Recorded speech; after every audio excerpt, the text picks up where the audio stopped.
साहब पहली बार अपना काला कोट पहनकर मुंबई की कचहरी में कदम रखा तो वहां सन्नाटा छा गया। वहां मौजूद साधारण वकील ने पहचान गया, उनकी आंखों में बाबा साहब के लिए सम्मान नहीं बल्कि जातिगत गहरा थी। वे सोच रहे थे, यह महार जात का व्यक्ति आज हमारे बराबर काला कोट पहनकर कैसे खड़ा हो सकता है। बाबा साहब कचहरी के अंदर अपने बैठने के लिए जगह तलाश रहे थे, लेकिन जातिवाद से ग्रसित उन वकीलों ने उन्हें अपने बीच बैठने नहीं दिया। तभी एक अहंकारी वकील ने बाबा साहब पर तंज कसते हुए कहा, अरे बैरिस्टर, तुम तो इतने पढ़े लिखे विद्वान हो, तुम्हें हमारे बीच इस कचहरी में बैठने की क्या जरूरत। तुम तो बाहर सड़क किनारे भी अपना बोरा बिछा लोगे तो तुम्हारी दुकान चल पड़ेगी। यही एक गहरा अपमान था, लेकिन बाबा साहब तो सागर की तरह गंभीर थे। उन्होंने अपना अपमान घूंट को पी लिया और वे मुस्कुराए और शालीनता से बोले, आपने ठीक कहा। बाबा साहब ने सचमुच कचहरी के बाहर एक छोटी सी जगह साफ की और वहीं अपना आसन जमा लिया। वे छोटे मोटे केस लड़ने लगे, अपने गुजर बसर करने लगे। उसी शहर में एक बहुत अमीर सेठ रहता था। उस सेठ का इकलौता बेटा था जिस पर हत्या का आरोप लगा था और निचली अदालत ने उसे फांसी की सजा सुना दी थी। सेठ और सेठानी पर दुखों का पहाड़ टूट पड़ा। सेठ ने मुंबई का कोई ऐसा नामी गिरामी वकील नहीं छोड़ा जिसके दरवाजे पर वह ना गया हो। उसने पानी की तरह पैसा बहाया, लेकिन जिस भी बड़े वकील ने उस केस की फाइल देखी उसने हाथ खड़े कर दिए। सबका एक ही कहना था, सेठ, इस केस में कोई दम नहीं है, सबूत तुम्हारे बेटे के खिलाफ है, उन्हें फांसी से भगवान भी नहीं बचा सकता। हताश और निराश सेठ वकीलों की खाक छानता हुआ उसी कचहरी में पहुंचा। उसकी आंखों में आंसू थे और हाथ में बेटे की फाइल। तभी उसी अहंकारी वकील ने, जिसने बाबा साहब का मजाक उड़ाया था, सेठ को देखा।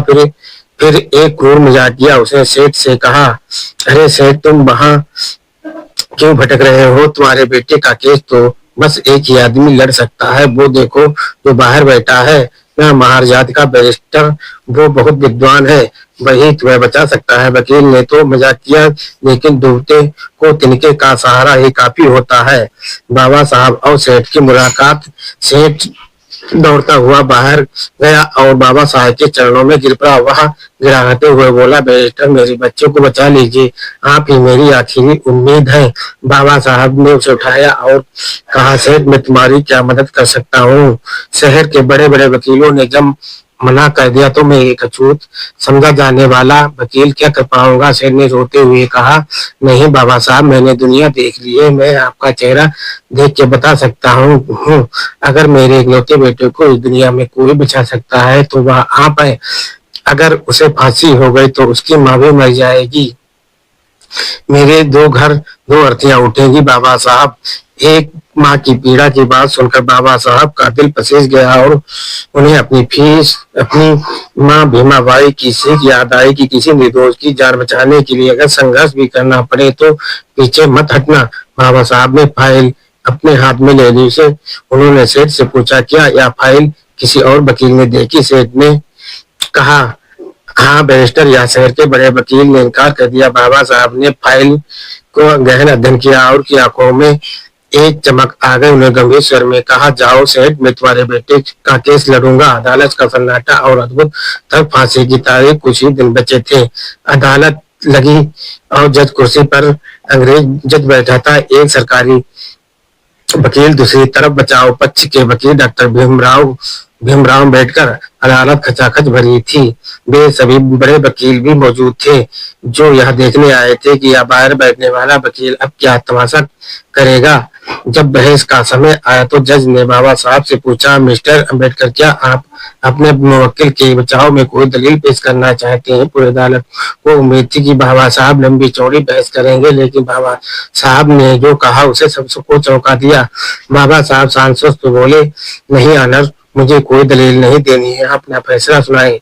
सेठ का दिल बैठ गया और वह सोचने लगा, बैरिस्टर ने तो मुझे धोखा दे दिया है, या तो लड़ ही नहीं रहे हैं। जब जज भी हैरान थे, लेकिन उन्होंने पुरानी दलीलों के आधार पर अपना फैसला शुरू किया। जज ने कहा, तमाम गवाहों और सबूतों को मद्देनजर रखते हुए अदालत आरोपी को दोषी करार देते हुए उसे टू वी हैंग फांसी पर लटकाए जाने की सजा सुनाती है। जैसे जज ने यह कहा और पुलिस वाले उस लड़के को ले जाने लगे। अचानक बाबा साहब अपनी जगह पर खड़े हुए और गूंजती हुई आवाज में अदालत के सन्नाटे को चीर दिया। बाबा साहब बोले, ठहरिए योर नारंग, बस आप इतना ही। जज ने चिल्लाकर पूछा, क्या मतलब आपका मिस्टर अम्बेडकर? बाबा साहब ने कानून की किताब की तरफ इशारा करते हुए एक अद्भुत तर्क दिया। उन्होंने कहा, योर ऑनर, आपने मेरे मुवक्किल को सजा सुनाई है, टू बी हैंग, यानी फांसी पर लटकाया जाए। मुझे यह सजा मंजूर है, आप इसे अभी फांसी पर लटका दीजिए। लेकिन कानून यह भी कहता है कि सजा उतनी ही दी जाए जितनी जज ने लिखी हो। आपने अपने फैसले में यह कहीं नहीं लिखा कि फांसी पर तब तक लटकाया जाए जब तक कि उसकी मौत ना हो जाए। आपने सिर्फ लटकाने की सजा दी है, सजा की मौत की सजा नहीं। बाबा साहब का यह तर्क सुनते ही पूरे अदालत में सन्नाटा छा गया। जज अवाक रह गए। वे कानून के इतने बड़े जानकार थे, लेकिन ये भारतीय बैरिस्टर ने अंग्रेजी कानून की ही बारीकी से उन्हें मात दे दी। यह तर्क अटक था, अगर सिर्फ लटकाया जाता तो कुछ ही देर उसे उतारना पड़ता, उसकी जान बच जाती। अंत में वह अंग्रेज जज भी बाबा साहब की इस अद्भुत मेधा का लोहा मान गया। तकनीकी आधार पर उस लड़के की फांसी की सजा रद्द करनी पड़ी। जो वकील बाहर बाबा साहब का मजाक उड़ा रहे थे, उनके सिर शर्म से झुक गए। उस दिन मुंबई की कचहरी में मान लिया कि बाहर चबूतरे में बैठने वाला वह व्यक्ति ज्ञान में उनसे कहीं गुना ऊंचा है। बाबा साहब ने उस सेठ के बेटे को मौत के मुंह से बाहर खींच लिया। उसे उसकी माँ के पास ले जाकर कहा, संभालो अपना बेटा। दोस्तों, ऐसे थे हमारे बाबा साहब। उन्होंने जीवन भर अपमान सहा, लेकिन अपने ज्ञान का इस्तेमाल हमेशा शोषित, वंचितों और जरूरतमंदों को न्याय दिलाने के लिए किया। उनकी यह कहानी हमें यह सिखाती है कि शिक्षा और दृढ़ता से बड़ा हथियार कोई नहीं होता है। जय भीम।